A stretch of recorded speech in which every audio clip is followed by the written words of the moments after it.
It's TIP-TUP'S Challenge 64! One of the rarest Nintendo 64 games now in my possession, released in 1998 for the Nintendo 64. Pretty special game. Nah, I'm just kidding. This is a fan-made video game that I created of Tip-Tup, the turtle from Diddy Kong Racing.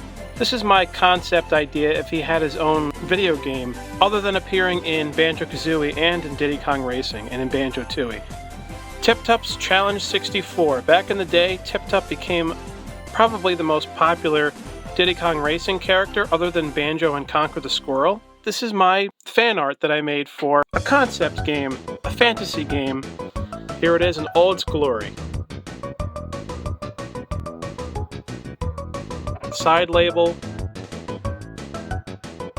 So I have the cartridge right here, but you can't actually play it. There's no game here.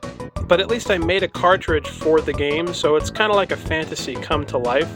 This is really what it would look like, right, if it was real? Even down to the back of the Nintendo 64 game cartridge. I even made it look old looking. Deadly foes and evil monsters exist in the lily ponds located near Bubble Group Swamp. Tip-Tup the turtle loves music, but is constantly interrupted by the terrors underneath the swamp. He must find the bravery within and think of ways to defeat these beings. Tip-Tup's not gonna let anyone stop his musical ambitions, not even Gruntilda the witch. Perhaps one day he'll be able to teach the other turtles the ways of musical bliss, but until then, he'll have to face the music. I'm going to be making a couple of videos for fantasy N64 games of all the Diddy Kong Racing characters, and the first one is going to be Tip-Tup. Naturally, because Tip-Tup actually became quite a popular 90s video game character, because Tip-Tup actually appeared in 3 N64 games, Diddy Kong Racing, Banjo-Kazooie, and Banjo-Tooie. So he's actually primarily a Banjo-Kazooie character, Tip-Tup.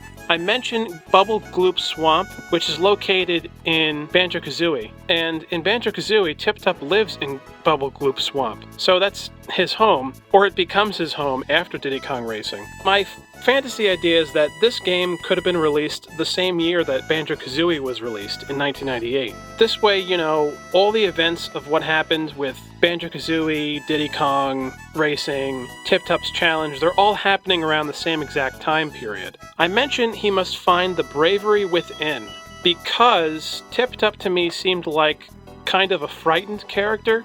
Based on his voice in Diddy Kong Racing, he seemed kind of timid to me. Like in fear, kind of. That's the kind of vibes I get from him, especially from the intro in Diddy Kong Racing. So that's why I wrote, he must find the bravery within. And I also mentioned, and think of ways to defeat these beings. I say that because he doesn't seem like a very physically strong character, but don't underestimate Tip-Tup because he's awesome. So, despite his size and whatever and whatnot, I'm sure he can find a way to defeat the villains that are in Bubble Gloop Swamp. And I also mentioned Gruntilda the Witch, because technically, Gruntilda the Witch is one of the characters of Tip-Tup, really. Tip-Tup has to know who Gruntilda the Witch is, because Tip-Tup technically lives inside of Gruntilda's castle, because Bubble Gloop Swamp is located inside Gruntilda's castle. So, Tip-Tup naturally has to know who Gruntilda the Witch is, right? Now, in this fantasy game, Tip-Tup's Challenge 64, Gruntilda the Witch does not appear in this game, but I just thought it would be cool to mention her on the back of the box. Because if you're just getting into Diddy Kong Racing and Banjo-Kazooie, then this game comes out in 1998, you're starting to get familiar with the characters, and why not mention them even if they don't appear exactly in the title? Like Gruntilda the Witch. There could be another main villain for this game. But basically my concept is that it's an adventure game where Tip-Tup maybe uses his musical abilities to defeat the monsters and the creatures in the lake. And then I also mentioned he'll be able to teach other turtles the ways of musical bliss, because that's exactly what he does in Banjo-Kazooie. So this game could be a prequel to Banjo-Kazooie. And taking place before Diddy Kong Racing? I don't know, you know, just something like that. You know, I read something online that there was a post that someone said that back in the day when they were a kid, they went into Toys R Us or whatever and asked for a Tip-Tup game on the N64. And they had no idea what the hell he was talking about. And I don't know if that was a joke when I read that, but I can imagine it's possible that it could be true, and then it was made into a joke in that post, because I remember back in the day that Tip-Tup was really favored and really liked amongst the people that played Diddy Kong Racing back in the day. Well, apparently, I also read something in an article that the employees at Rareware got tons and tons of fan letters for Tip-Tup the Turtle. They wanted to see more of this guy, more of Tip-Tup. And they didn't get it. They never made a Tip-Tup game. I mean, they technically did, right? Because Tip-Tup is in 3 N64 games, so they did do stuff with him. A lot of stuff with him, actually, especially compared to the other Diddy Kong Racing characters. You can look back and at least smile that Tip-Tup did get to be in 3 games. And even in Banjo-Tooie, Tip-Tup actually shows that he has a son. Of course, Tip-Tup did return in Diddy Kong Racing DS. And apparently I read that there's like 7 Tip-Tup games.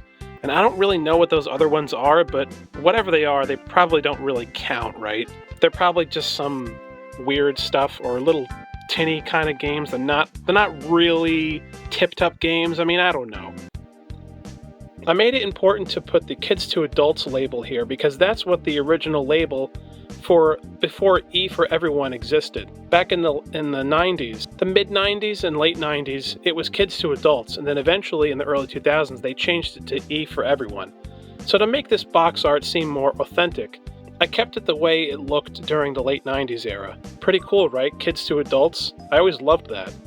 I hated it when they changed it to E to Everyone because Kids to Adults makes it sound really cool, and it makes it sound like it's something that both kids and adults can both enjoy equally without all this, judgment that it's too kiddie for an adult to play or enjoy.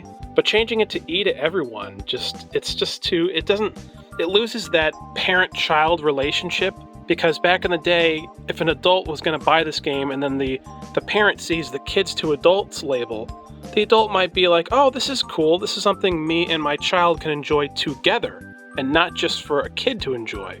But they destroyed all that and obliterated that with just changing it to E to Everyone. So, I mean, that's my perspective. I know that's a little deep, but yeah, so here it is, Tip-Tup's Challenge 64, my very own fantasy box art.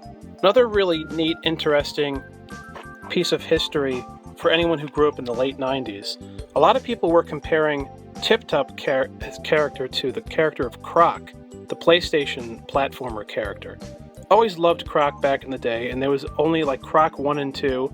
Oddly though, there is also a bunch of Croc games that were released for the phone later on that I never got to play, and they're pretty decent though, based on my opinion of just looking at the footage.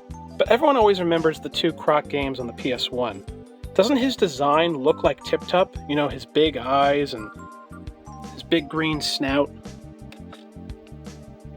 It's similar, isn't it? Because, our memories sometimes get blurred together, so... And I also think Croc Legend of the Gobos came out the same year as Diddy Kong Racing in 1997.